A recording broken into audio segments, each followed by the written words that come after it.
Bonjour tout le monde, bienvenue en direct sur Total Sup. Eh bien, nous avons manqué le départ parce que on a eu la mauvaise information. Malheureusement, les filles sont parties et on pensait que c'était les amateurs qui partaient en premier. On pensait qu'il s'agissait d'un départ groupé.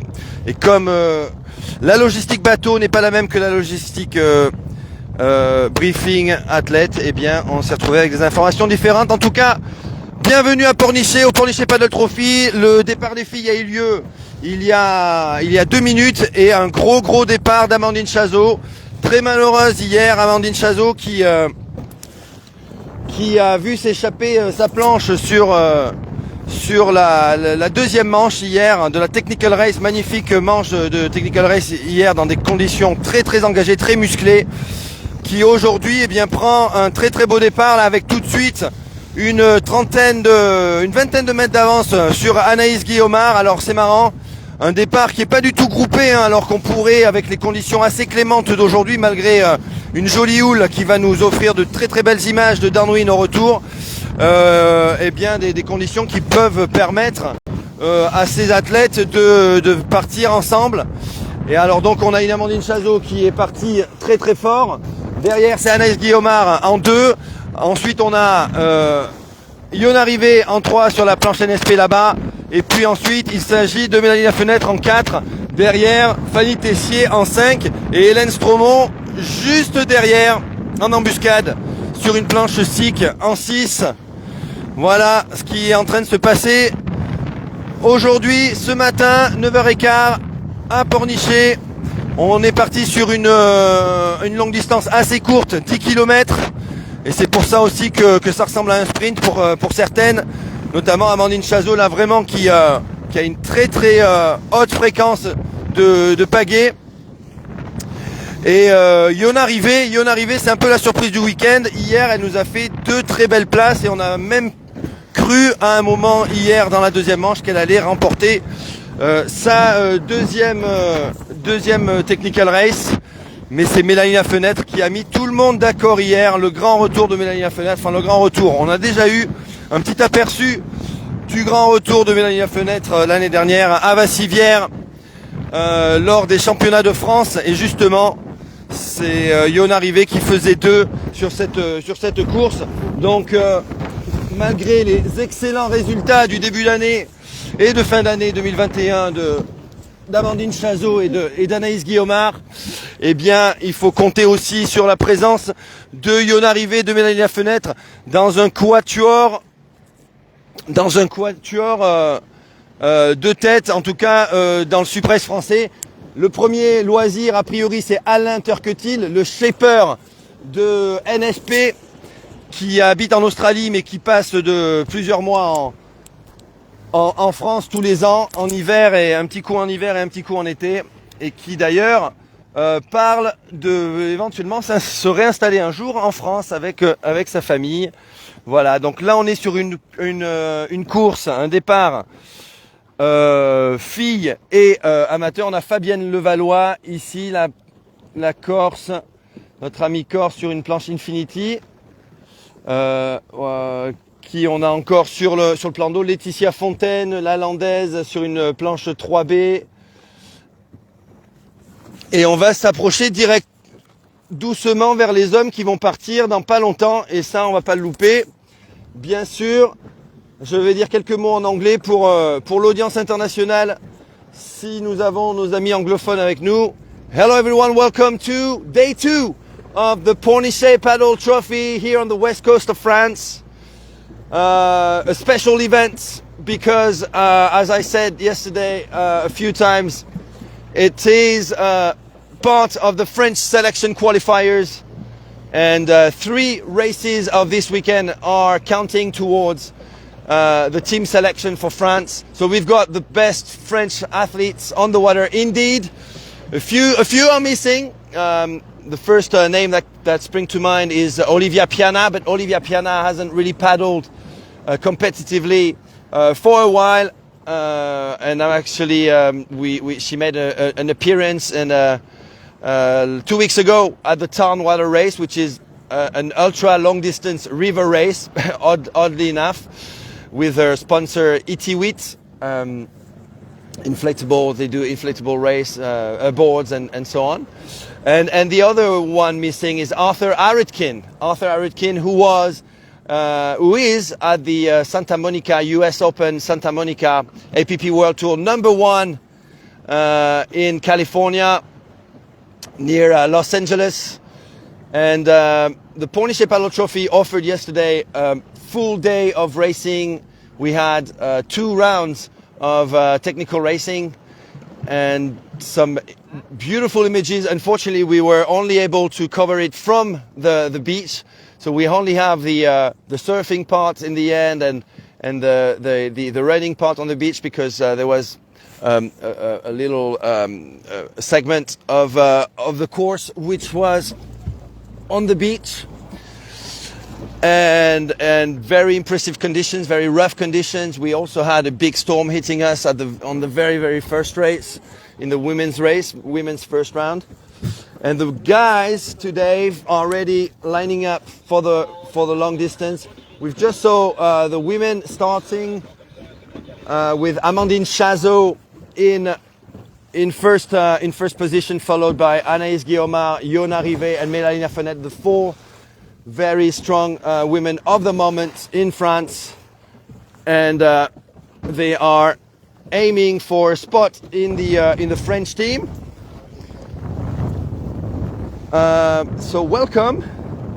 I can see Paco France is with us today. I actually saw Donato France's name on the starting list. But yeah, I haven't seen him so far anyway. We've got, outside of French competitors, we've got Ty Judson, who loves France, who comes every year. Well, he didn't for like a couple of years, obviously, because of COVID and so on. But Ty Judson is on the water. He finished 6th yesterday in the first round of technical racing, and I think 2nd yesterday behind Noé Gariou. So Titouan Pouillot won the first round yesterday, and Noé Gariou won the 2nd round yesterday. All right, this is the context. Welcome to Total Sup. We've got a 10K ahead of us, very short long distance, so it's going to be upwind and downwind. The wind is not that strong, which is good, but the swell is here, as you can see. So we're going to enjoy, definitely, on the way back, 5 kilometers of downwind, of bump riding, and it's going to be fun to watch. All right, off they go. Je repasse au français. C'est parti. Alors, difficile à dire encore qui et où, mais ça va s'éclaircir très très rapidement. En tout cas, un départ, mais en mode sprint, aussi rapide qu'hier, sur les Technical Race, que vous pouvez revoir bien sûr sur Facebook, sur la page Total Sup de Facebook. Je suis avec le capitaine, un capitaine un peu spécial aujourd'hui, c'est Philippe Le Duo, l'organisateur du Vendée Glisse. Salut Philippe, ça va? La pêche, allez c'est parti. Je vois une starboard qui prend le départ. Je vois un Noé Gariou, là un petit peu sur le côté, là qui a l'air de prendre un angle, de choisir son angle. Mais la masse des premiers paddleurs se situe ici, sur mon doigt. Et il semblerait que ce soit Martin Vitry là qui amène un groupe. Voilà, on a 2 groupes qui se sont formés. C'est pour ça que Noé Gariou a fait le choix d'aller à droite. On a Titouan Pouillot à gauche, avant que ce soit Ty Judson. On va vérifier. Mais je pense que c'est Titouan qui amène Akahe Kahia, le marquisien, Noé Gariou. Et puis là, on a Martin Vitry qui est suivi par une starboard. Ça doit être celle de Clément Colmas, le néo-calédonien. Je vois Ethan Brie aussi.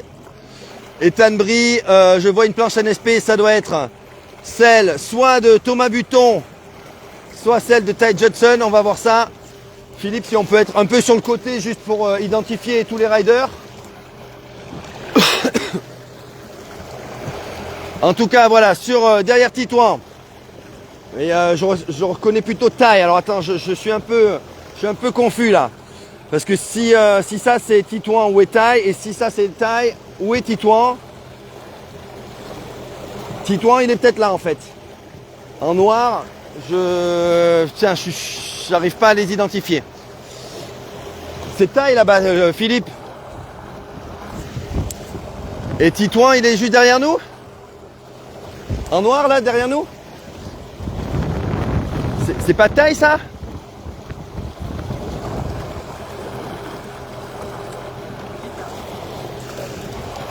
Et c'est Titouan qui est derrière nous? Ouais, c'est ça. Titouan est juste derrière nous avec Martin Vitry, Clément Colmas, Ethan Brie, Tom Aubert, Ludovic Telade, Boris Ginvresse. On a une starboard, on va identifier la casquette blanche.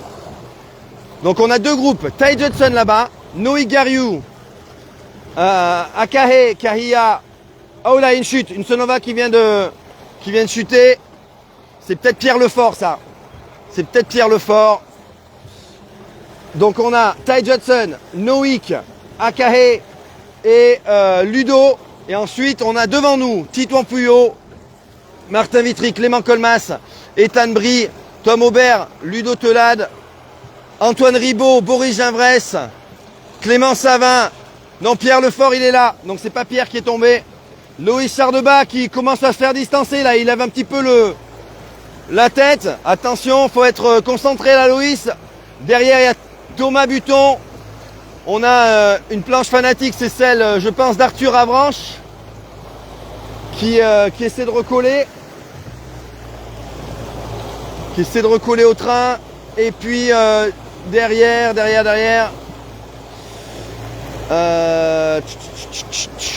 Thomas Guinaud là-bas. On a Vincent Guillaume sur l'eau aussi.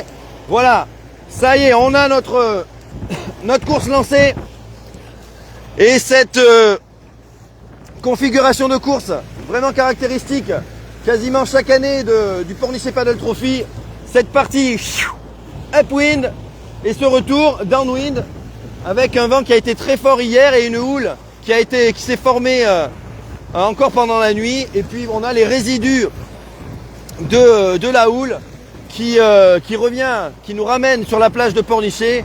Donc avec cette partie, non pas upwind, mais plutôt upswell, parce que le vent n'est pas hyper fort. On est peut-être à 7 nœuds de vent maxi. 6-7 nœuds de vent, me confirme Philippe Le Duo à côté de moi. Mais quand même des jolis petits bumps qu'il faut négocier bien sûr sur cette partie montante et dont il va falloir profiter au maximum sur la partie descendante. Ça va être très très fun de voir, et bien sûr à ce jeu-là, on peut miser sur des Néo-Calédoniens qui adorent la glisse et qui adorent les downwind, puisque Lansbata est un terrain de jeu privilégié pour les downwinders. Et c'est là où les Noïc, les Clément, les Titouan ont fait leur premier pas ont donné leur premier coup de pagaie sur une planche de stand-up paddle. Bien que le sport premier de Titouan, je le rappelle à chaque fois, c'est la pirogue polynésienne, le Va'a. Et c'est bien de là que Titouan a tiré son coup de pagaie unique, extrêmement long et puissant. Bon, alors on a déjà des choses qui se passent là. Sur l'autre partie, on a perdu Ludo Telade qui a l'air d'être un petit peu lâché. Ah non, pas Ludo, pardon, pas Ludo. Ils étaient 4, ils sont plus que 2. On a perdu Akahe. Ludo, il est toujours là, bien sûr, dans le groupe emmené par Titouan et Martin. Mais de l'autre côté, on a un duo qui est pas des moindres, puisqu'il s'agit de Ty Judson, l'Australien, et de Noïc Gariou, celui qui gagne tout en ce moment, ou presque, quand c'est pas Titouan Pouillot qui est là pour lui rafler une technical race de temps en temps, notamment au World Sup Festival Costa Blanca il y a 3 semaines, et encore hier, lors de la première manche de la technical race. C'est bien Titouan qui était royal, impérial, et avant ça Titouan qui avait quasiment tout gagné cette année, si ce n'est une chute un peu en début d'année à la Glagla Race, une chute à la dernière bouée qui l'a privé d'un podium. Donc l'année commençait un petit peu mal, Mais Titouan, depuis qu'il a mis les watts en avril, et là il est en train de mettre les watts. Regardez, accélération de Titouan. Regardez cette accélération d'un coup là. Et ça crée des dégâts derrière, puisque d'une équipe embarquée de 10 paddlers qui étaient côte à côte, 2 par 2, eh bien tout de suite ça se transforme en une longue ligne, un long train de draft. Et Titouan et c'est marrant ce qui se passe, c'est Ty Judson et Titouan ont l'air de Titouan et Ty ont l'air d'imposer le rythme. Mais en même temps, est-ce qu'il s'agit d'une stratégie entre amis de la même équipe, sous la même marque NSP? On sait que les riders NSP sont très proches entre eux et partagent beaucoup sur la technique, sur les informations, etc. Et est-ce que Titouan là ne serait pas en train d'emmener le train d'une dizaine de paddlers derrière Noik Gariou? Je crois que c'est ce qui est en train de se passer. Donc c'est Ty Judson qui va dans quelques secondes passer comme au World Sup Festival Costa Blanca le chef de train dans cette course du Pornichet Paddle Trophy. Donc 10 km, ça va aller très vite, pas plus d'une heure, ça je peux vous l'assurer. Et puisque les paddlers, même dans des conditions comme ça, vont au-dessus, en tout cas les premiers, sont au-dessus des 10 km/h qui séparent en fait ces 10 km/h l'élite des amateurs en fait. Et c'est ce que me disait Titouan d'ailleurs il y a pas si longtemps, que en fait ce qui fait vraiment la différence, c'est de pouvoir être à plus de 10 km/h. C'est à ce moment-là qu'on peut commencer à penser à aller chercher un sponsor et à viser des podiums. C'est en tout cas sur le plan au niveau international, c'est passer cette barre des 10 km/h, mais pas sur un kilomètre bien sûr, sur une heure. Et bien sûr, ce qui fait encore plus la différence, c'est non seulement d'être capable de maintenir cette vitesse de 10 km/h sur 10 bornes, mais d'être aussi en mesure de passer la 7e vitesse, la 8e vitesse, et d'atteindre sur un finish ou en milieu de course, de placer une grosse accélération qui peut monter à 11 en frôlant les 12 km/h, voilà, dans des conditions normales bien entendu. Merci Tania de m'indiquer que Titouan est en noir. Oui, on n'a pas l'habitude de le voir en noir et ça m'a pris quelques secondes pour l'identifier. En tout cas, devant une NSP, en deux une Starboard, toujours ce match NSP Starboard avec une Sigma OI, une Fanatic et une Sonova qui vient semer les troubles faits dans ce match entre les grosses marques qui sont toujours à la recherche de la performance dans leur développement. Peut-être plus que les autres, en tout cas de mes yeux vus, à Starboard, j'ai pu comprendre que la recherche et développement était une affaire de tous les instants, avec des dizaines de prototypes qui sont construits chaque année, avant de décider, après moult tests, laquelle est la plus rapide. Et donc oui, c'est pas surprenant en tout cas en ce moment de voir ces deux marques qui occupent la plupart des podiums. En tout cas, c'est ce qu'on a pu voir ces derniers temps pour la saison 2022. Ty Judson, alors Ty Judson c'est un Australien qui nous vient du sud-est de l'Australie. Alors le sud-est de l'Australie c'est très très vaste bien sûr, c'est un territoire qui est immense et qui a repris la compétition après 2 ans d'arrêt, cause Covid, cause blessure au genou, qui a repris à la Carolina Cup la pagaie pour un résultat, je crois, il a terminé 4e. Donc absolument pas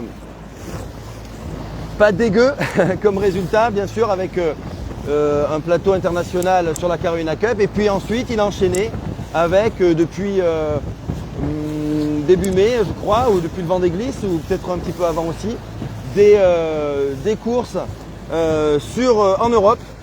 Et Ty Judson, je crois qu'en 2018 et 2019, si ce n'est avant, avait déjà fait deux tournées européennes à cette même époque pour suivre les événements de l'Eurotour et puis les plus gros événements, notamment ceux dotés en prize money les plus importants. Et puis Ty Judson, après plusieurs podiums, notamment au Vendée Glisse, il a enfin, ces 2 dernières semaines, scoré ses 2 premières places sur des courses européennes. Et ça, c'était à Madeira, au Portugal, l'île exotique du Portugal, au large du Maroc, si je ne m'abuse. Et puis ensuite à Gran Canaria, le week-end dernier, une grosse course européenne où étaient présentes aussi Anaïs Guillaumard, Ethan Brie qui avait fait 4e.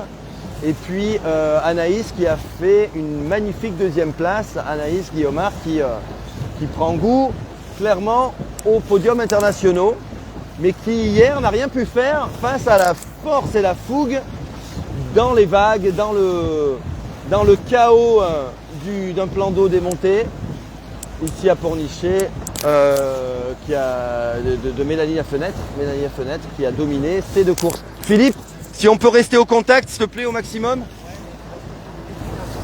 Fais au maximum, voilà. C'est pas moi qui dis ce que tu dois faire, bien sûr, mais on les perd un petit peu là, ils sont un petit peu loin. Donc allez, on a Ty Judson, Noé Gariou, Ethan Brie, Titouan Puyot, Ludovic Telade, Clément Colmas, Martin Vitry, qui a perdu un peu de place par rapport à son gros départ. Et puis derrière, c'est Tom Aubert. Bon, j'ai envie de dire les usual suspects, ceux qu'on attend. Mais ce qui est amusant là-dedans, dans cette 4e et dernière course qui va compter pour la sélection française, eh bien cette course est emmenée par un Ty Judson qui m'expliquait à la fin du World Surf Festival, où il n'avait terminé que 3e entre guillemets, après avoir mené longtemps la course, et notamment au World Surf Festival Costa Blanca sur cette partie montante de la course, donc la première partie de course. Donc c'est lui qui impose le rythme. Et en fait, c'est là où il me disait qu'il se sent bien et il aime bien imposer son tempo. Est-ce que c'est pas une manière aussi de perdre pas mal d'énergie, puisque bien sûr, comme on peut le voir, la Noé Gariou bénéficie clairement en tant que drafter de l'énergie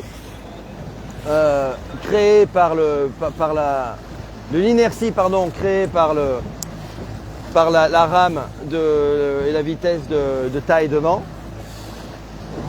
Donc on verra si ça se paye effectivement au retour. Je pense que le jeu de ceux qui sont derrière, et notamment un très intelligent et stratège Titouan Puyot, c'est de rester au contact et puis d'envoyer les watts sur la partie descendante, sur le downwind, qui risque, comme vous voyez, les bumps ils sont là.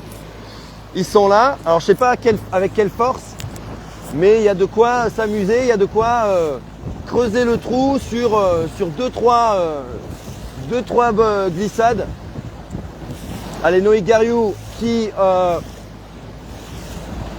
s'hydrate, qui prend le temps de mettre le camelback dans la bouche, et puis Ethan Brie qu'on n'a pas trop vu ce week-end. Il fait, je crois, une 4e place dans les deux courses, me semble-t-il, hier, et qui a fait 4e donc le week-end dernier lors de Gran Canaria.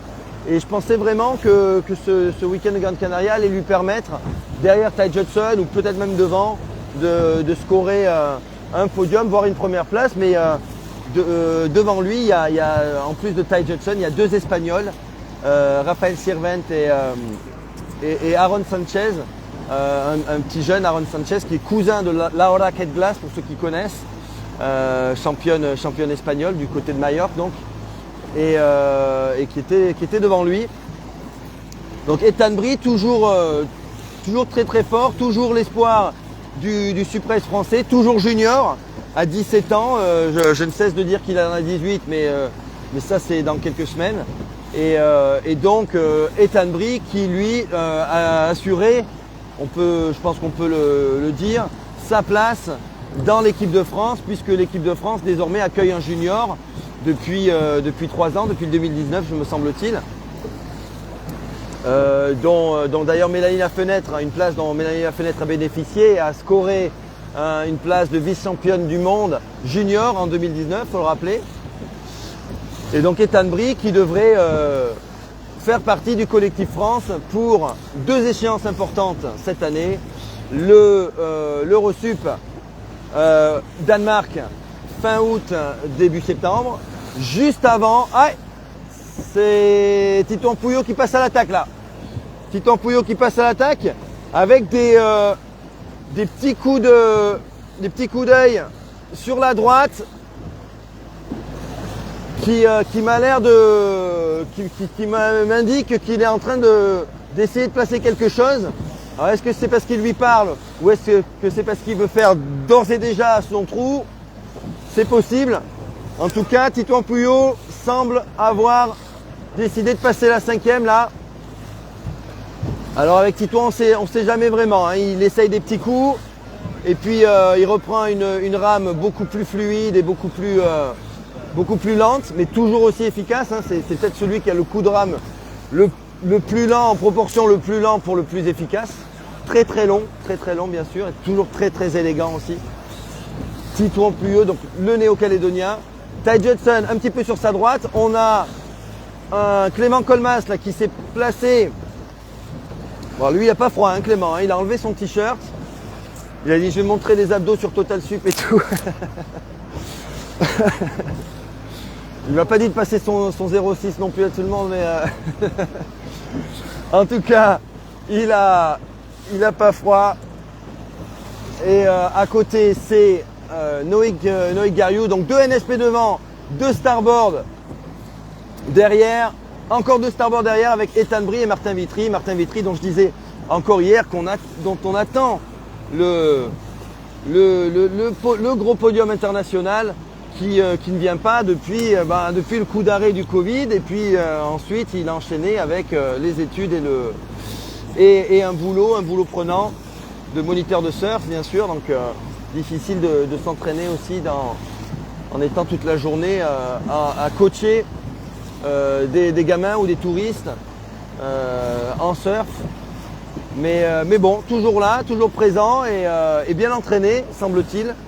Donc en tout cas ces dernières semaines. Donc on attend son coup d'éclat 2022. Derrière c'est Ludovic Telade, qui a déjà eu de très bons résultats cette année, qui a je crois 2 titres de champion de France longue distance. Donc lui la longue distance ça le connaît. Mais qui a eu le Covid il y a 2 semaines là et qui dit qu'il est encore un petit peu fatigué. Donc juste après justement le World Sup Festival Costa Blanca, peut-être même pendant le World Sup Festival Costa Blanca, qui a fait vraiment des dégâts. Hein. On a eu des résultats, hein. Je vous conseille alors peut-être pas de voir ou en tout cas de regarder les résultats, revoir le live ou regarder les résultats du World Festival Costa Blanca, qui est de loin cette année la course la plus relevée au monde, hors bien sûr championnat du monde. Et où on retrouve des Clément Colmas, des Martin Vitry, après qui flirtent avec la 25e place sur une course, bon, certes très relevée, avec de nouvelles têtes, de nouvelles surprises, mais effectivement c'est très surprenant de retrouver ces gars-là aussi loin dans le classement. Et Ludovic Telade aussi. Donc voilà. Une course qui a fait des dégâts, où il y avait certainement le top 30 mondial, enfin le top 30 du top 50 on va dire, pardon je reformule, 30 des meilleurs 50 riders internationaux qui étaient présents sur cette course. Autant en hommes qu'en femmes, on avait une très belle grille de départ. Alors là on s'écarte un petit peu et on va laisser les hommes. Donc je vous rappelle, Titouan Pouillot, Ty Judson, Clément Colmas, Noé Gariou, Martin Vitry, Ethan Brie, Ludovic Telade et Tom Aubert qui ferment la marche. 1, 2, 3, 4, 5, 6, 7, 8. 8 candidats au podium aujourd'hui. Avant d'attaquer la partie descendante de cette longue distance du Pornichet Paddle Trophy, je vais protéger un petit peu mon micro pour pas que vous subissiez les assauts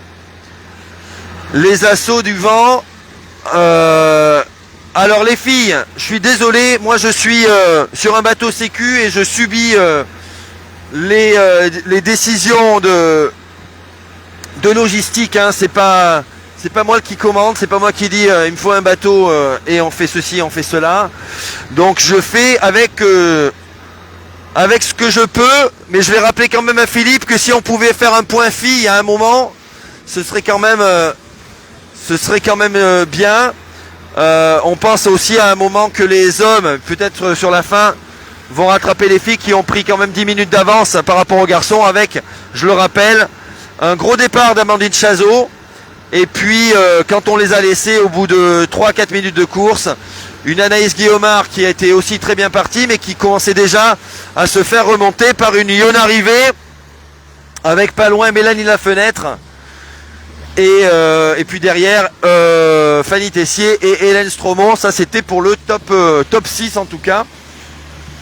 Donc voilà, là on est en train de faire, pourquoi on s'est écarté? Parce qu'on est en train de faire le tour des évins, ce petit îlot là rocailleux et sablonneux qui est positionné à 4 km, 5 km de la plage de Pornichet. Donc on fait un grand tour. On rappelle que l'année dernière, à cause, c'était le choix du directeur de course, mais il n'y avait pas de bouée de contournement. Ça fait que la configuration de cet îlot laissant apparaître des petits passages tout près de l'îlot, eh bien pas mal de gens se sont engouffrés entre les rochers. Il y a eu des petites coupures, des petites blessures et des petites un peu de casse au niveau des planches. Alors cette année, je pense que pour remédier à ça, on a placé une bouée au large de cet îlot que vous voyez là, juste devant vous, et on est en train de rejoindre cette grosse bouée jaune, et on va y rester stationné pour voir ce contournement de bouée. Ce serait bien, Philippe, qu'on reste stationné à la bouée, juste le temps de voir ce top 8 masculin, toujours emmené par Ty Judson et Titouan Pouillot de Bord NSP, qui mène le train. On est à mi-course, alors c'est très court, hein, je vous l'avais dit, on est déjà à mi-course ou un petit peu moins de mi-course, puisqu'il faut quand même faire le tour de cet îlot et puis ensuite aller, j'imagine, chercher une autre bouée un petit peu plus loin. Je trouve que les gars là-bas sont quand même très très loin, les filles là-bas sont très très loin, donc finalement la bouée elle est ça fait peut-être un peu plus que 10 km, puisque je vois que là-bas les filles sont vachement loin encore, bien après l'îlot. Donc on a Titouan Pouillot qui passe en 1, Ty Judson qui passe en 2 à l'intérieur, Clément Colmas à ses côtés, Martin Vitry en 4, on a Noé Gariou en 5, Ethan Brie en 6, Ludovic Tenade sur sa planche Sigmaoui en 7, et puis Tom Aubert toujours présent, qui est un très très bon glisseur aussi. Attention à Tom Aubert qui est là en embuscade, qui bénéficie de ce train de draft jusqu'à maintenant, et comme on l'a vu sur plusieurs courses, notamment le Fort Boyard Challenge, c'est la course dont je me rappelle où clairement il était bien au-dessus du lot, en tout cas par rapport à ses concurrents de l'époque. Ça devait être en 2019 sur la partie downwind.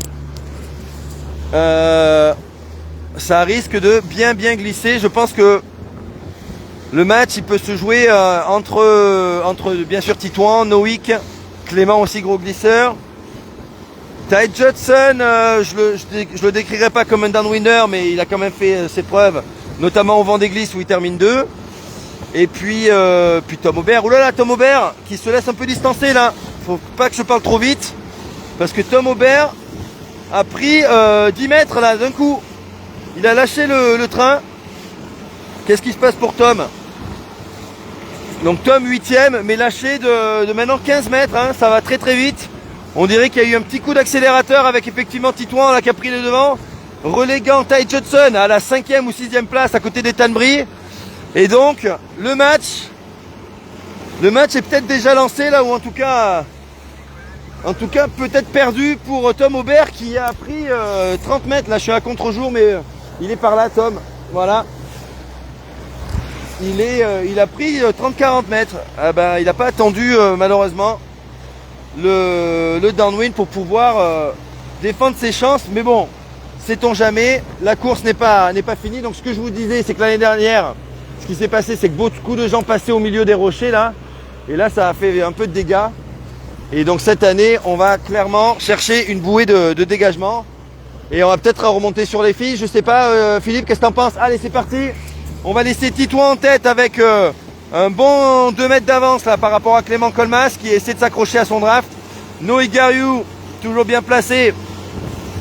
Noé Gariou, j'ai remarqué qu'il met toujours, en fonction de comment il rame, il déplace toujours un petit peu ses jambes pour avoir un angle un peu plus prononcé, un angle d'attaque un petit peu prononcé. Ça, c'est quelque chose sur lequel je vais revenir certainement dans les prochaines courses, peut-être dans celle-là. Allez, on a Fanny Tessier, a priori en 6e position, puisque je vois Hélène Stromont qui est devant. Fanny Tessier, championne de France d'ultra longue distance.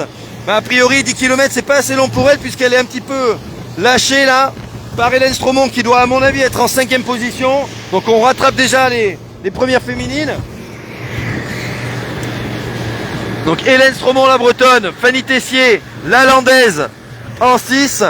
Donc Fanny Tessier qui a eu donc son titre de championne de France ultra longue distance sur la Dordogne intégrale 2022. En avril, c'était le premier de 4 championnats de France, puisque cette année comme l'année dernière, allez, on rattrape les filles là. Cette année comme l'année dernière, nous aurons bien 4 championnats de France. Je vous explique. On a eu le championnat de France d'ultra longue distance, c'était sur la rivière Dordogne lors de la Dordogne intégrale. Et puis, on aura les championnats de France eau intérieure, ce sera à Lyon, début octobre. Ensuite, championnat de France milieu maritime, ce sera à Saint-Raphaël en octobre aussi. Allez, on a notre quatuor de tête. Et je reviens sur les championnats de France ensuite. On a Yona Rivet qui est en 4, Mélanie Lafenêtre en 3. On a Anaïs Guillaumard en 2. Et on a une Amandine Chazot qui clairement n'a pas lâché la tête de course depuis le début.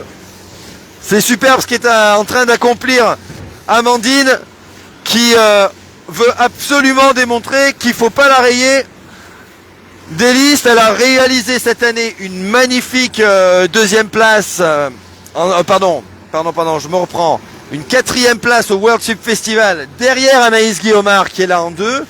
Et donc elle a marqué pour le sélectif français une 2e place à ce moment-là. Et puis hier, elle a fait 2 fois 3e, je crois. Et puis aujourd'hui, elle va peut-être faire premier. Ça va être très très difficile de terminer chez les filles qui est devant. Mais Mélanie Lafenêtre m'a pris des points très très importants hier avec ces 2 manches de Technical Race. Et on va voir ce que ça donne entre Anaïs Guillaumard et Amandine Chazot. Alors, ce qui s'est passé pour ces deux-là, qui sont, j'ai envie de dire sur le papier, celles qui sont qui dominent actuellement le Super Race français. En tout cas, je pense que les cartes ont peut-être été un petit peu rebattues aujourd'hui avec la présence de Yona Rivet et Mélanie Lafenêtre en 1 et 2 hier sur les manches de Technical Race. Mais ce qui s'est passé hier pour ces deux-là, c'est que déjà sur la première manche, elles se sont trompées de bouée sur le premier parcours. Donc elles ont laissé passer les Yona et Mélanie. Mais sans erreur, c'est la même chose qui s'est produit de leur part. C'est la même chose qui s'est produit en termes de résultats sur la deuxième manche hier. Voilà, Amandine Chazot qui a également réalisé une première coupe World Cup ICF à Thunes avec cette année avec deux victoires sur 3. Donc 2 fois elle a gagné quand même Esperanza Barreras, qui est peut-être la rideuse la plus en forme à l'international du moment. Il faudrait voir ce qu'elle donne bien sûr face à une Fiona Wild, mais malheureusement ce match n'aura pas lieu avant un petit moment, puisque Fiona Wild est, je crois qu'elle a une opération, je ne sais pas exactement, une blessure qui nécessite une opération. Donc Fiona Wild, l'américaine, qui est un petit peu out pour l'instant. Faudrait voir aussi bien sûr ce qu'elle vaut face à une Candice Appleby, une April Zilg, donc les américaines. Voilà, ça c'est la deuxième bouée de contournement. Amandine Chazot a bien, allez, 80 mètres d'avance.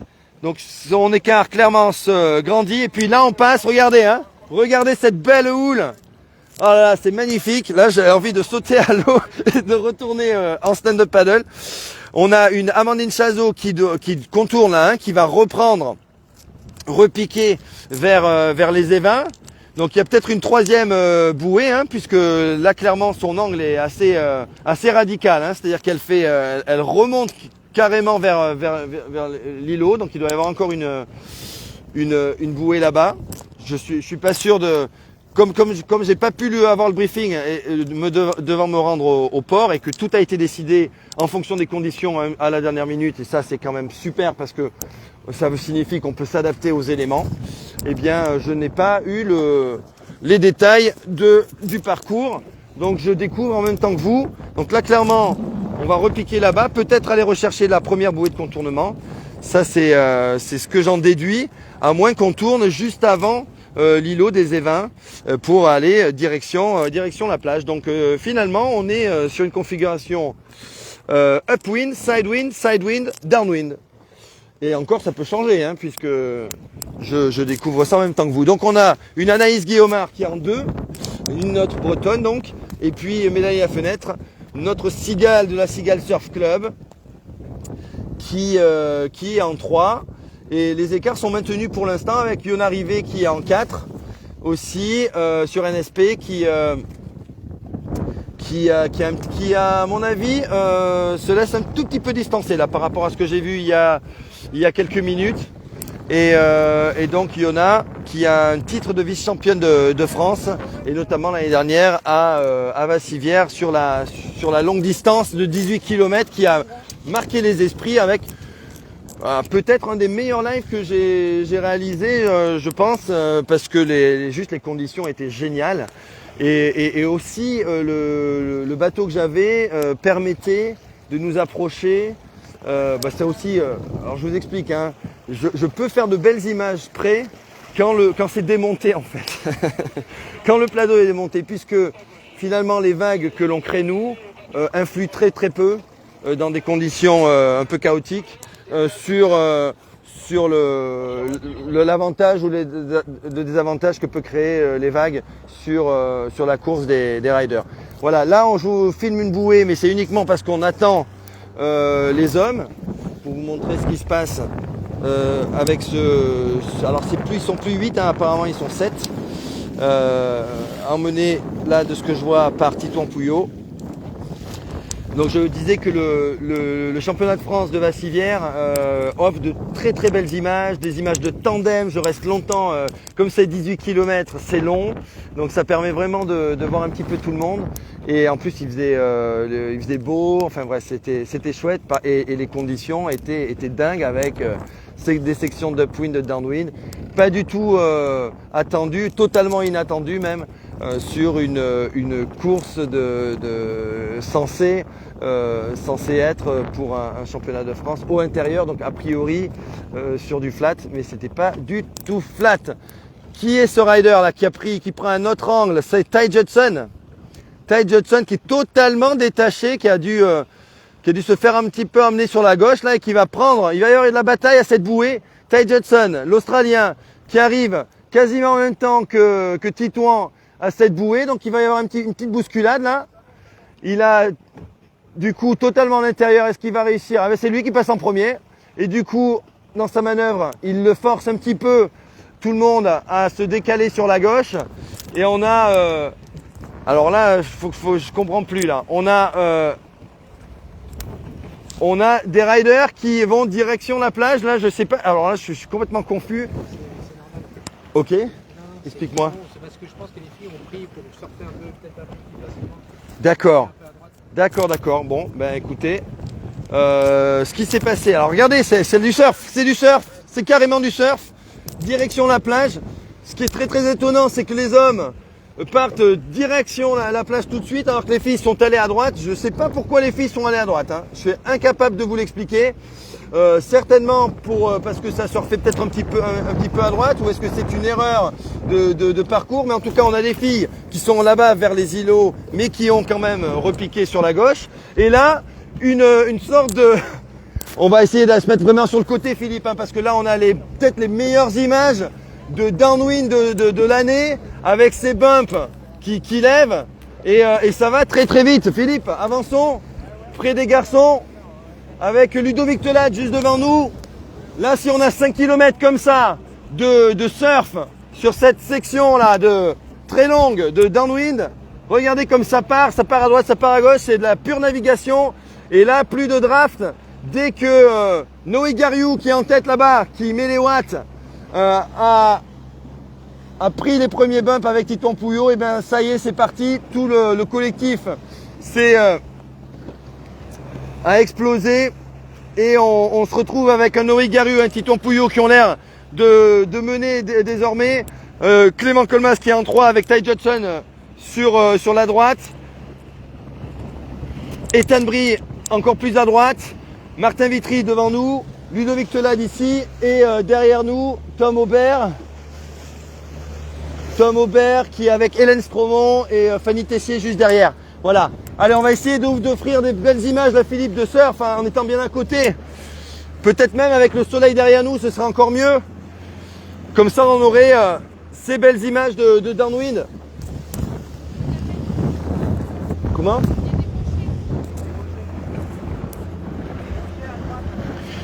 On va bien sûr éviter d'accrocher des rochers. Il y aurait des rochers à droite, donc on va vous offrir ces belles images là à la bataille. À la 5e, 6e place, c'est Ty Judson et Martin Vitry. Ludovic Telade est un petit peu décroché là-bas avec son gilet Oxbow orange fluo qui porte à chaque fois, son camelback, pardon. Devant, Ethan Brie en 4, Clément Colmas en 3. Et une belle bataille devant entre Titouan et Noïc Gariou. Noïc qui a l'air d'avoir un petit avantage virtuel. Mais il semblerait que Titou soit dans un espace où les bumps sont un petit peu plus hauts. Allez, on va vous offrir ces belles images. Un petit peu à contre-jour là. Dès qu'on peut, on passera de l'autre côté, j'espère, pour pouvoir voir ce que les meilleurs downwinders au monde, et bien sûr ils sont français, ils sont néo-calédoniens aussi. Les voilà, les trois cagous. Noé Gariou qui a réalisé le coup du chapeau la semaine dernière à Budapest avec une médaille d'or en sprint, une médaille d'or en technical race et une médaille d'or en longue distance. C'était à Budapest pour la World Cup numéro 2 de l'ICF, nouveau circuit donc qui vient agrémenter le championnat du monde ICF qui aura lieu en septembre. Voilà, on a de la belle glisse là avec Noé Gariou qui est en tête, mais Titon Pouillot qui se laisse pas faire du tout, et puis Clément Colmas, regardez, très très bon downwinder aussi, qui essaie de recoller les wagons. Ethan Brie derrière en 4, Martin Vitry en 5, Ty Judson en 6 et Ludovic Telade en 7. Alors pourquoi les filles sont allées aussi loin, je n'arrive pas à me l'expliquer. Je ne sais pas. Clairement, il n'y avait pas de bouée après cette haute bouée d'également. Regardez comme ça glisse pour Noé Gariou. Oh là là, superbe. Le cagou on fire. Noé Chicken Gariou qui est dans l'attaque là. Noé Gariou, ah ça c'est aussi à revoir. C'était les championnats de France, je crois 2015 ou 2016, où il avait mis sur 2 manches de downwind 5 minutes à tout le monde sur chaque manche, et il avait 15 ou 16 ans. Une dinguerie, champion de France Open, bien sûr, devant les plus grands, devant les meilleurs, et il était vraiment impressionnant. Il était sur la marque Sonova à l'époque. Là c'est Titon Pouillot qui fait le show là, sur cette vague qu'il vient de prendre, et puis Clément Colmas qui revient de temps en temps, là, dès qu'il a le bon bump, comme un avion. Donc toujours cette configuration de course avec les 3 caldoches devant, un breton ensuite avec Ethan Brie sur starboard, Martin Vitry en 5 qui est un petit peu plus à l'intérieur, Ty Judson en 6 et Ludovic Tolette qui se laisse pas trop distancer non plus, qui est en 7, et puis derrière on a Tom Aubert. Voilà, là c'est un petit peu moins marqué comme bump, mais ça glisse, il y a encore de quoi s'amuser. De toute façon il y aura de quoi s'amuser jusqu'au bout de cette course et ça va aller très vite puisqu'il reste désormais 4 km et demi de course. Et peut-être qu'à un moment, Philippe, on pourrait passer de l'autre côté pour essayer d'avoir encore de meilleures images. Et peut-être voir les filles aussi. Les filles qui sont, semble-t-il, là-bas. Avec Yona Rivet, là, je vois au fond. Devant, Mélanie Fenêtre. Et puis Amandine Chazot. Alors pourquoi Amandine a repiqué sur la droite comme ça? Je ne sais pas. Est-ce que c'est pour se mettre dans une meilleure disposition de bump qu'elle a réussi à mieux lire sur un retour tout droit? Ça c'est possible. Là on est en train de passer entre Clément Colmas 3e et Ethan Brie 4e. Clyde Judson et Martin Vitry. Martin Vitry là qui est un petit peu trop près là du bateau, qui est peut-être en train de profiter de quelques petites vaguelettes. Et à l'attaque, et peut-être mieux orienté. Et c'est peut-être que là où Amandine Chazot a joué son choix de trajectoire, on a un Titouan Pouillot qui part beaucoup mieux, puisque la ligne d'arrivée elle est là-bas, là, au bout du doigt. Et Titouan est là et Noïc est là. Donc clairement c'est Titouan qui a pour l'instant la meilleure trajectoire. Attention Noïc de ne pas se laisser trop griser par ses bumps, qui, vu le choix de trajectoire, d'aller directement vers de tracer une ligne droite vers la ligne d'arrivée, et vu l'orientation des bumps, a amené un petit peu les riders à gauche jusqu'à maintenant. C'est souvent ce qui se passe quand il y a des bumps, on a envie de les rider, mais de les rider tout droit, alors que souvent ça ne correspond pas à la bonne trajectoire. Et il faut bien sûr naviguer. Et là, Noé Gariou corrige le tir. Voilà, c'est exactement ce qui est en train de se produire. Noé Gariou vient de corriger le tir. Excusez-moi. Mais du coup, il se retrouve là pour l'instant derrière Titouan et non plus côte à côte.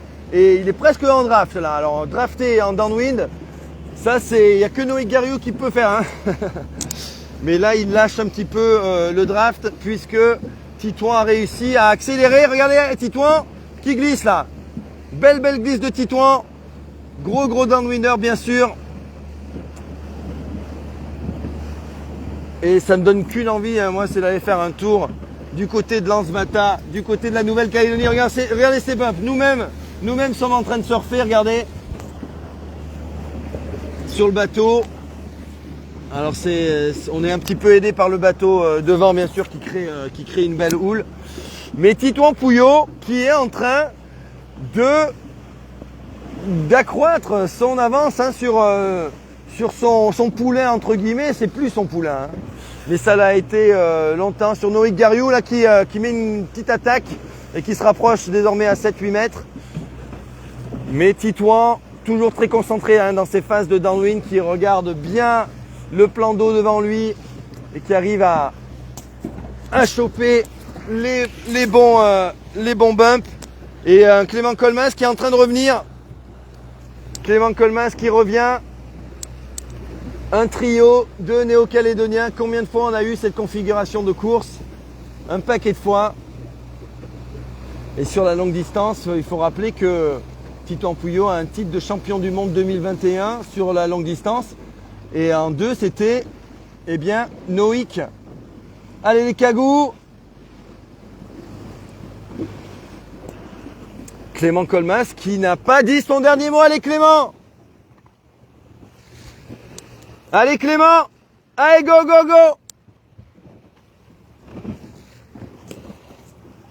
Et Clément Colmas et Noé Gariot, pour la petite histoire, qui étaient au lycée ensemble.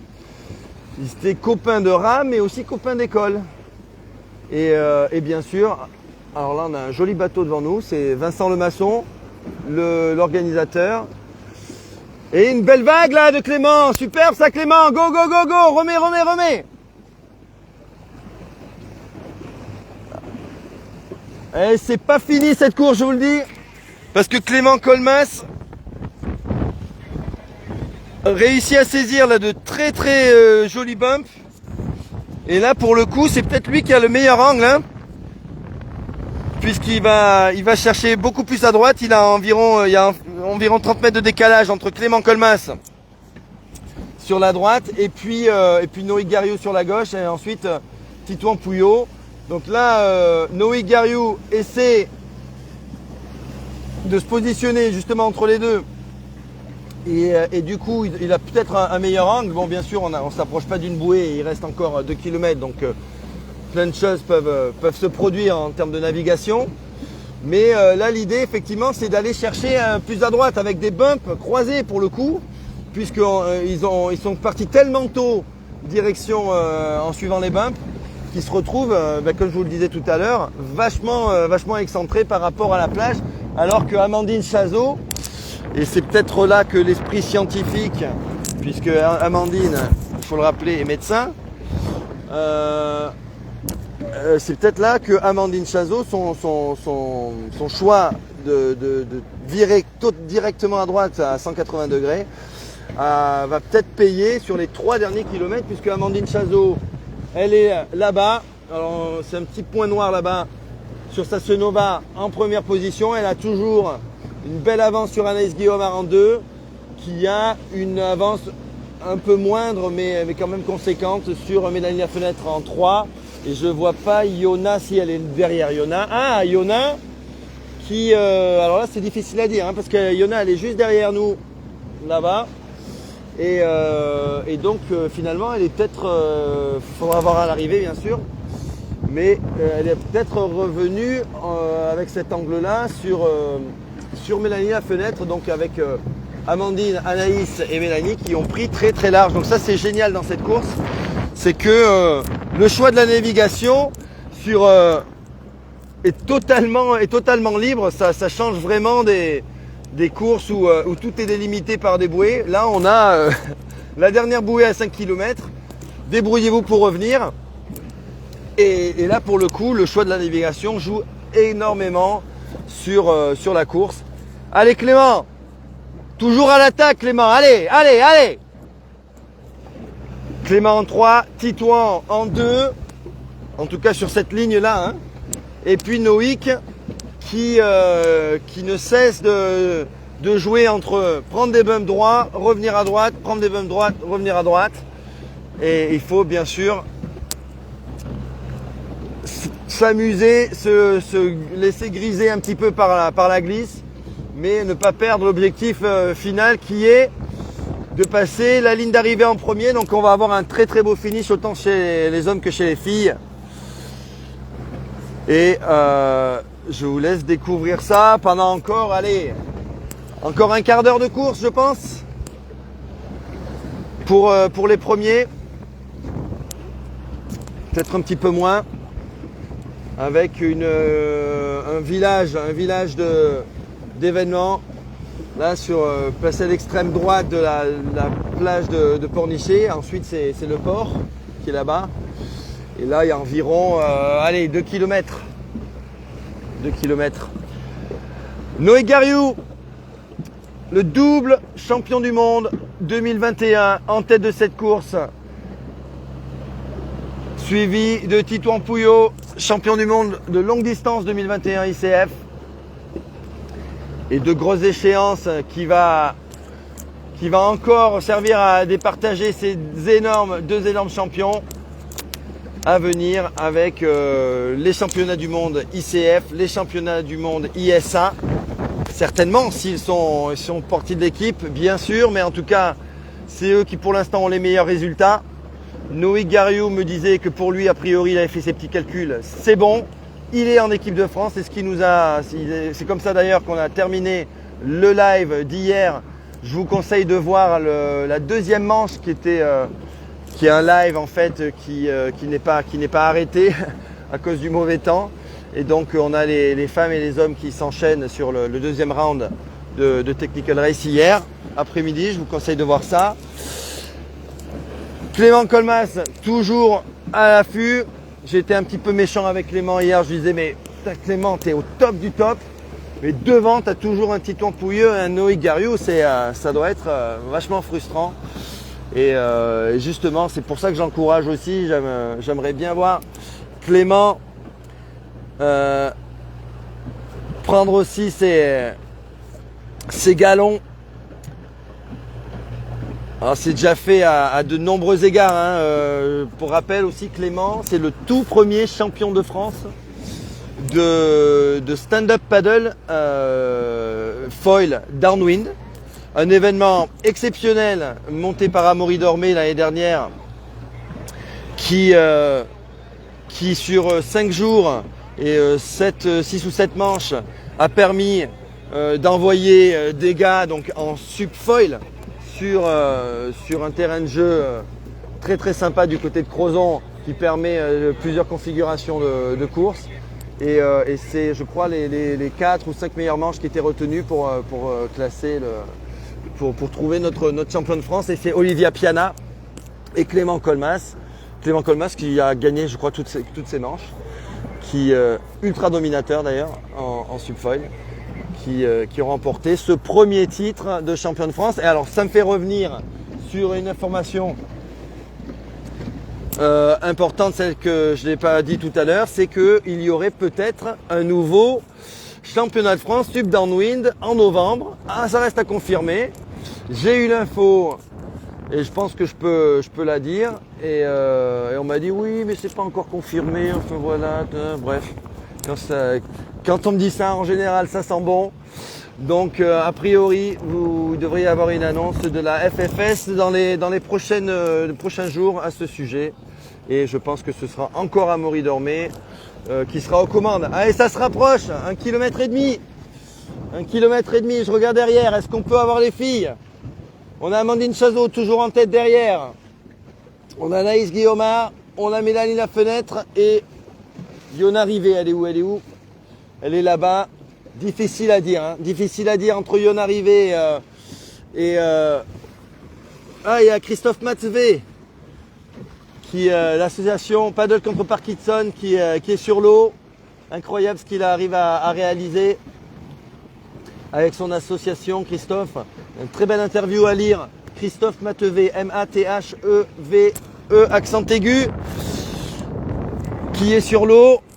Noé Gariou, qui semble être devant, mais c'est pas sûr, puisque Titouan, étant plus à droite, a peut-être un petit avantage, mais Noé, là, il est vraiment à l'attaque. Il est vraiment à l'attaque. Et il n'arrête pas d'envoyer des assauts là, dès qu'il voit un bump. Attention à Noïc. Alors il a un style une position qui parfois fait croire qu'il va perdre d'équilibre. Mais en fait, il joue énormément avec la gîte de sa board. Et ça permet d'orienter de manière extrêmement rapide et efficace sa board dans les bumps. Et alors bien sûr, il faut bien connaître sa planche pour pouvoir faire ça. Mais intéressant là ce que Titouan est en train de faire. Il est en train de vraiment partir sur la droite, alors que Noïc, qui surfe un petit peu plus, prend un angle vraiment sur la gauche. Philippe, on peut se rapprocher un tout petit peu. Clément Colmas, qui est en 3. La course là, elle va bientôt toucher à sa fin. Et c'est le match entre Noïc et Titouan qui devrait déterminer dans ce dernier kilomètre qui va être le vainqueur de cette longue distance. Il faut rappeler que ces deux athlètes ont chacun une victoire à leur ceinture sur ce Pornichet Paddle Trophy déjà. Une première manche de Technical Race pour Titouan Pouillot hier matin et une deuxième manche de Technical Race pour Noïc Gariou hier après-midi. Noïc qui a regardé comment se situait Titouan là. Il a jeté son regard au-dessus de son épaule pour voir comment ça se passait. J'imagine qu'ils se connaissent très bien et que par rapport à la fréquence, à la posture, à la l'expression du visage, ils peuvent déduire beaucoup de choses sur ce qui est en train de se passer pour leurs concurrents. Et là, clairement, je pense qu'il n'y aura pas de quartier, hein. Je pense qu'ils veulent en découdre, même s'ils sont super copains et qu'ils ont un immense respect l'un pour l'autre. Je pense que, comme m'a dit Noik hier, si on pouvait repartir sur une deuxième victoire demain, ce serait quand même sympa, même si ma place est acquise pour l'équipe de France. Et je pense aussi que c'est le cas pour Titouan, mais je ne veux pas vous dire de bêtises. Derrière, on a Amandine Chazot qui est bel et bien devant. La Bretonne. Et nous, on va pas pouvoir aller plus loin que les bouées jaunes qui sont à combien les bouées jaunes? 300 mètres de la plage. Donc si ça se finit en sprint, je préfère vous avertir tout de suite que si c'est une photo finish, je serai incapable de vous dire qui gagne. Et là, clairement, on s'avance alors qu'on n'est plus qu'à 500 mètres, 600 mètres de la plage avec un passage obligatoire, bien sûr, entre les drapeaux pour marquer la ligne finish. Avec Noik qui a l'air d'être devant là. On n'est plus qu'à 500 mètres. Et il semblerait quand même que Titouan ait cet angle un petit peu plus propice à une meilleure arrivée. Notamment, regardez ces bumps qui vont tout droit à ce moment-là. Et du coup, peut-être que Titouan va bénéficier de ça. C'est-à-dire de bumps qui sont un petit peu mieux orientés et qui vont peut-être lui permettre de ne pas trop surfer sur la droite. Mais le match est lancé, là le sprint est quasiment lancé avec Noik Gariou qui a l'air d'avoir un avantage pour l'instant. Titouan Pouillot qui attaque. C'est parti pour Titouan, grosse fréquence là pour Titouan qui a un meilleur angle à mon avis. On va essayer d'aller le plus loin possible, mais vraiment difficile pour moi de vous en offrir plus là. Je vois qu'il y a un drone au-dessus des deux athlètes. Je pense que ça va faire de très belles images dans les heures et les jours qui viennent. Noik Gariou qui a clairement un avantage alors qu'il arrive à la bouée jaune. Mais Titouan Pouillot qui a certainement le meilleur angle. C'est maintenant qu'il faut fournir son effort. Clément Colmas, troisième avec 50 mètres de décalage. C'est Noik qui prend le bump de la victoire. La vague magique, c'est Noik qui l'a. Celle qui lui permet tout de suite de s'envoler et Titouan Pouillot a laissé faire. Il s'est pas battu, il a vu que Noik avait 5 mètres d'avance et prenait ce bump. Impossible de résister à ça, malgré tous les biscottos qu'on peut avoir face à la force de l'océan. Impossible de résister à cette vague. Et Noik Gariou est le vainqueur du jour, il est en train de courir sur la plage, suivi de Titouan Pouillot qui est encore sur sa board. Mais la distance avec Clément, troisième, est telle qu'il peut trottiner tranquillement pour sa deuxième place. Noik Gariou, premier, Titouan, 2, Clément Colmas, à moins qu'il tombe tout de suite et qu'il se fasse rattraper, ce sera impossible, par Ethan Brie là, qui a 300 mètres de retard sur Clément. Eh bien, Clément Colmas, troisième, encore 3 Calédoniens, 3 Caldoches, bravo la Nouvelle-Calédonie, bravo à la Ligue de surf de Nouvelle-Calédonie qui aide énormément ces athlètes à se développer depuis plusieurs années, sur le plan logistique, sur le plan financier et sur le plan bien sûr des infrastructures. Ethan Brie, quatrième, Faut pas louper les filles. Et Tanbri, 4e, avec un joli petit bump là pour terminer. Il prend le temps de se retourner, il a de l'avance, 100 mètres. Ty Judson, 5e, l'Australien, qui a un joli petit bump aussi. Bon. Et on va certainement terminer avec Amandine Chazot que je vois qui arrive. Ensuite, c'est Ludovic Telade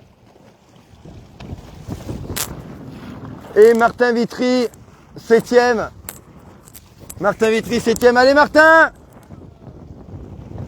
Martin Vitry, 7e. Et on va terminer en beauté avec Amandine Chazot qui s'est envolée dès le départ vers la victoire.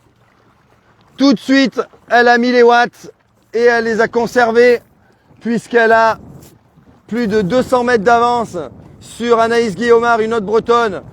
Superbe Amandine Chazot sur sa planche Nova qui a réalisé la course parfaite. Je vais essayer de la retrouver bien sûr à l'arrivée pour qu'elle m'explique ce choix de navigation assez radical au moment de la deuxième bouée de contournement derrière les Évins, l'îlot des Évins. Et donc Amandine Chazot qui signe une victoire après deux troisième places hier je crois, peut-être une quatrième. Non, une quatrième, une troisième et une quatrième place hier. Qui signe une victoire aujourd'hui avec une bataille qui va peut-être avoir lieu là. Si Mélanie Lafenêtre arrive à accélérer. Mais Anaïs Guillaumard, l'écart entre Anaïs Guillaumard et Mélanie Lafenêtre s'est réduit par rapport à tout à l'heure. Anaïs Guillaumard qui a réalisé une belle deuxième place sur le retour la semaine dernière. Et une superbe troisième place sur le World Sub Festival Costa Blanca qui, je le répète, était la course de référence cette année-là, qui choisit, qui arrive à se saisir d'un très très joli petit bump là, avec une planche 3B taillée pour. Anaïs Guillaumard qui a 40 mètres d'avance. On va voir si Mélanie arrive à fournir un effort assez conséquent avec ce joli bump là. Là on est sur un endroit où commencent à se former les bumps qui peuvent amener jusqu'à l'arrivée si on arrive à s'en saisir au bon moment et bien sûr à rester dedans grâce à la pagaie. Mais ça va être très difficile là maintenant pour Mélanie Lafenêtre qui a 2 victoires hier sur les 2 manches de Technical Race de rattraper Anaïs Guillaumard. Donc vraiment, je pense qu'au niveau du calcul de points, ça va être tendu. Ça va être tendu avec de bons résultats de ces trois athlètes. Et aussi, faut pas oublier, Yona Rivet qui a fait 2 magnifiques deuxième places hier et qui signe 4e place aujourd'hui. C'est assez étonnant ce qui s'est passé quand même aujourd'hui sur la course des filles. C'est-à-dire qu'elles sont pas du tout parties en draft comme les hommes. Elles sont parties chacune de leur côté. Et puis finalement, les écarts ont été ont bien sûr agrandi, mais proportionnellement par rapport à la distance des 10 km. Mais finalement, la configuration a pas tellement bougé pendant la course. Donc on n'a pas eu ces rivalités, notamment dans le train de draft, avec des stratégies autres que de suivre et de subir la cadence de la première. Tom Aubert, 8e chez les hommes, qui a clairement eu un épisode de j'en peux plus, juste derrière les Évins. Il a complètement décroché au moment où je parlais de lui justement et de sa très très bonne glisse. Un autre de la famille Aubert qu'on aimerait bien revoir en Suprace, c'est son frère Marius. Mais Marius qui est encore jeune et qui est un très très très bon downwinder, mais qui fait beaucoup de foil et de wing foil. Allez Boris, 9e Boris, avec peut-être une bataille avec, j'ai oublié son nom, mais il n'était pas là hier sur le plan d'eau. J'ai oublié son nom, ça va en revenir, bon ça reviendra.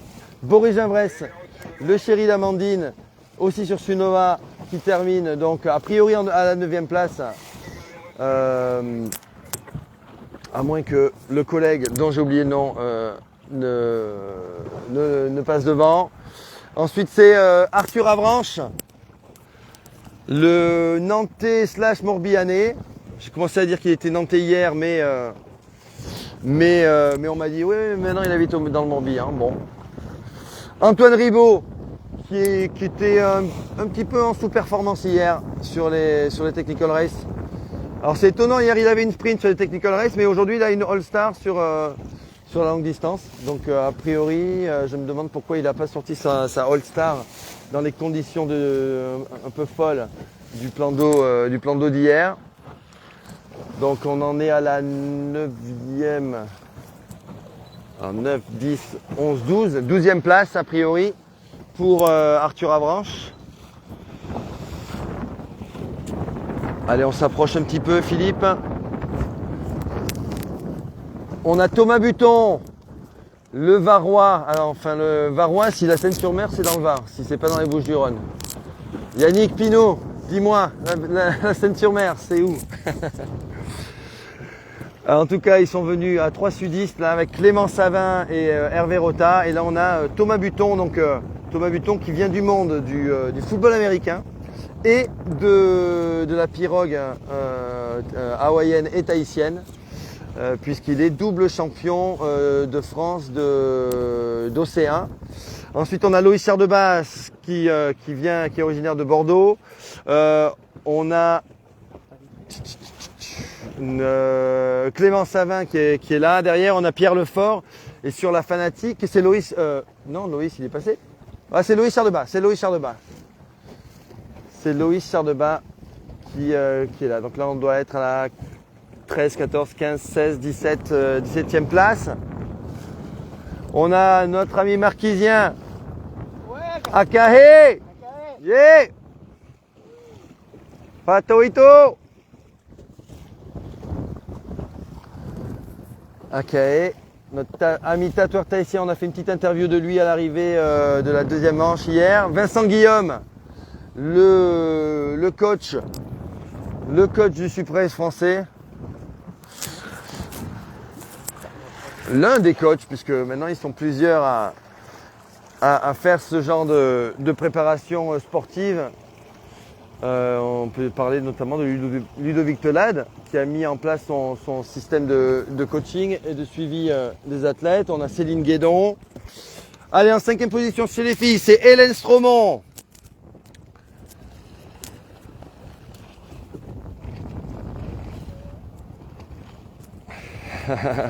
Alors il y a un caldoche là qui nous chambre, hein, les gars, je pense que vous pouvez répondre. C'est Lionel Radig qui dit les métros ils doivent commencer à en avoir marre. Tout en félicitant les copains Noïc, Clément et Titou. Hélène Stromont qui arrive a priori en 5e position, puisque je n'ai pas vu Fanny Tessier. La voici, Fanny Tessier,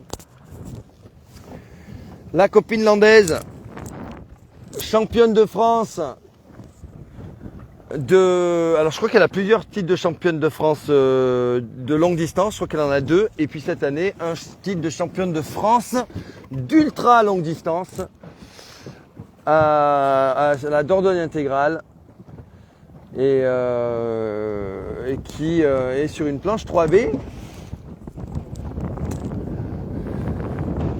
Allez Fanny!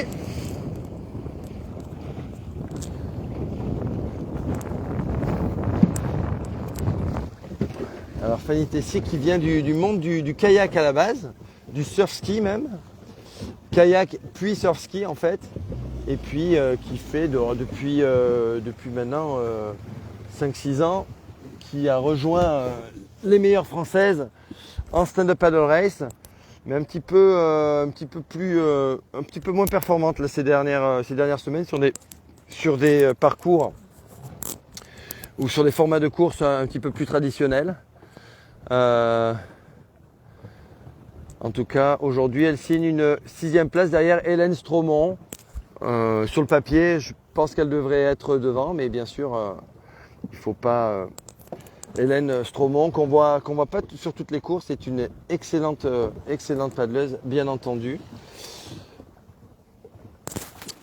Ensuite, qui on a sur la gauche? Michael Gilles, le Morbihanais, Thomas Guinaud, qui a réalisé 2 belles manches de Technical Race hier. Thomas Guinaud sur sa planche cycle, là, qui a découvert les joies de Tahiti, des îles polynésiennes, en même temps que moi. On était à un avion ou deux, l'un de l'autre, sur les îles polynésiennes. Hervé Rota, le 3e Barrois de cette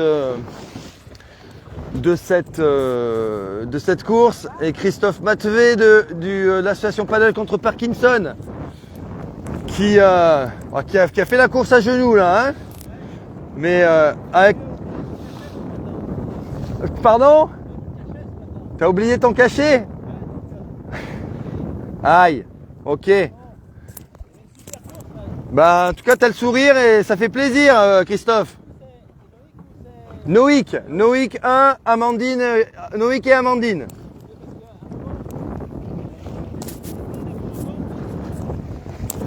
David Amemoutou, qu'on a plaisir de retrouver sur une planche de Cypress, qui nous fait coucou.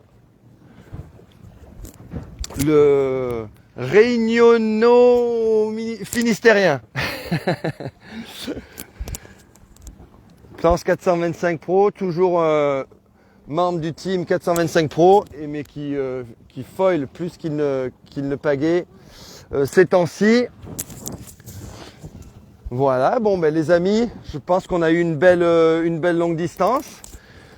Je suis vraiment désolé d'avoir loupé le départ des filles. Je pensais que les filles et les garçons partaient ensemble comme c'est souvent le cas. Et en fait, j'ai vu que les filles partaient avec les loisirs.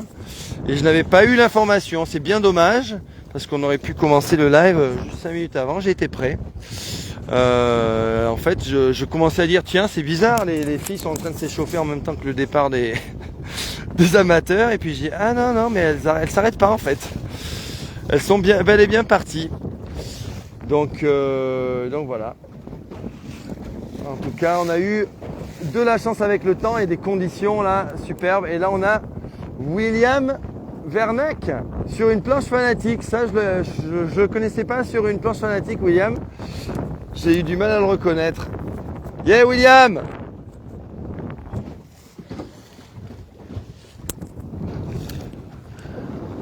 Qui on a ensuite sur sur le plan d'eau.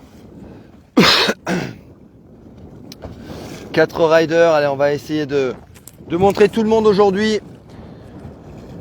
Malheureusement, pour les interviews d'arrivée, ce sera pas en live, puisque je vais devoir retourner au port avec Philippe le duo. Merci Philippe d'avoir piloté le bateau, et puis sa fille aussi, Chloé. Cléo Fay, qui a été d'une grande aide également. Xavier Jans sur une planche fanatique. Donc un des riders à suivre, notamment dans la catégorie, alors je sais plus quelle catégorie d'âge il est, mais pas tout jeune. Allez Xavier, spécialiste du kayak, je crois qu'il est en plus de 50 ans. Kayakiste. Ensuite on a, celui-là je le connais pas, une jolie planche NSP, casquette à l'envers, dites les noms, allez-y. Ensuite on a Florian Broustal, qui fait partie du Team France en Ocean Racing et qui fait de plus en plus de courses de Suprace. Salut! C'est quoi ton nom? Ok, t'as entendu? Eric Mathieu sur une jolie planche SICK. Eric, je pense. Ah, Karim? Karim Mathieu. Ah, bon, c'est l'un ou l'autre. Et derrière on a Gaël Papono. Bon, je sais pas, je regarde vos commentaires, dites-moi, qu'est-ce que je fais? Je reste en ligne, je voulais que je reprenne le live pour les interviews, je fais des petits posts, des petites vidéos pour les interviews, c'est un peu comme vous voulez. Là, en tout cas, c'est sûr que on est sur la fin de course. J'espère que vous avez apprécié les images de glisse Moi, ce que je retiendrai de cette course, cette image incroyable des garçons qui, juste après la deuxième bouée, se lancent en mode surf, littéralement surf, avec nous derrière, et cette image du plan d'eau avec ces 6 gars qui étaient 10 secondes avant dans un train de draft et qui partent chacun comme des cow-boys sur le plan d'eau à l'assaut des vagues. On a Gaël Papono, nouvelle venue aussi là depuis un an ou deux sur le Super Race français qui est coaché par Céline Guédon. Céline Guédon qu'on a plaisir à retrouver sur la plage. Malheureusement Céline, elle nous dit pas qu'elle va reprendre la compétition. On parle quand même d'une des Françaises les plus titrées jusqu'en 2015 sur le Super Race français et international, bien sûr. Je crois que Céline, elle a une 4e ou 5e place en championnat du monde, je crois, sur une course en 2014 ou 2015. Il faudrait que je revoie mes fiches. Mais en tout cas, elle a terminé sur 2 titres de championne de France devant Olivia Piana, s'il vous plaît. Et je crois qu'il y avait soit Mélanie Lafenêtre ou soit Amandine Chazot, soit les deux, sur le plan d'eau lors de ces championnats de France de Sainte-Maxime en 2015. Où j'avais le plaisir d'être aussi. Voilà. Interview s'il te plaît Mathieu. Mireille, c'est super sympa, mais malheureusement je peux pas débarquer à une autre époque ou à un autre. Très souvent je me demande à me faire beacher et de me faire débarquer pour rejoindre la plage. Et là c'est pas le cas. Donc voilà. La suite ce sera sur Facebook et soit sur un nouveau live si tout le monde est regroupé en même temps. Soit des petites pastilles d'interview publiées séparément. Voilà. Merci en tout cas à tous d'avoir suivi. Je montre au maximum les riders qu'il y a encore sur l'eau. Celui-là, je le connais pas. Et je regarde vos derniers commentaires pour voir si je coupe ou pas. Voilà. Coucou Olivier, coucou la Nouvelle-Calédonie. Merci pour les encouragements. Et votre bienveillance à tous. Et puis, je vais conclure. Merci d'avoir regardé ce live longue distance sur cette deuxième journée du Pornichet Paddle Trophy. On a eu du beau spectacle tout le week-end. Il y a du wingfoil encore cet après-midi. Je ne sais pas s'il y aura du live, mais regardez, il y a une très très belle équipe de prod qui fait des vidéos, qui fait du drone. Je pense qu'il y a de jolies choses qui vont pouvoir sortir de ce week-end. Maruru, Jean-Marc Fréclin, Maruru, ça veut dire merci en tahitien, et qui met son petit commentaire. Et puis à bientôt. La semaine prochaine, je vous en parle absolument. Il y aura les 10 heures de Vassivière. Ce sera la première fois que je me rends sur cet événement. Donc c'est un petit peu le même principe que l'événement où j'étais la semaine dernière, c'est-à-dire le Red Bull Midsummer Vikings, qui est une course en relais sur 24 heures sur un circuit de 5 km et on peut se passer le relais à chaque tour. Là, c'est une course individuelle, mais ça peut se faire aussi en relais, ça peut se faire en tandem et en prone. C'est sur 10 heures. Il y a aussi une option 4 heures. Il n'est pas trop tard pour s'inscrire. Il y a encore une centaine de dossards disponibles, mais il y aura plus de 100 équipes ou 100 dossards sur l'eau. Donc ça va être très sympa. Et donc, voilà, il va falloir tenir 10 heures. Il n'y aura pas 10 heures de live, mais il y aura 10 heures de micro puisque je vais être un petit peu le maître de cérémonie de cet événement sur l'invitation de Christophe Vancelin, du président du club Paddle Vassivière Club. Une belle planche Infinity là qui passe derrière nous. Je crois que celui-là, il est où? Il est là. Il est là.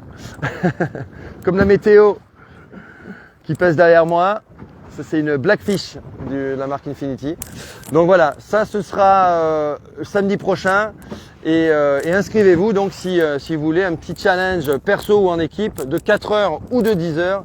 Ce sera dans la Creuse sur le magnifique spot du lac de Vassivière. Merci à tous, merci d'avoir regardé, thank you very much, Maruru, et puis voilà, Nana, au revoir, goodbye, et on va finir sur Yannick Bouillon, qui va conclure ce live. Salut Yannick, ça finit avec toi le live, ciao. Ciao Yannick. Allez, jusqu'au bout.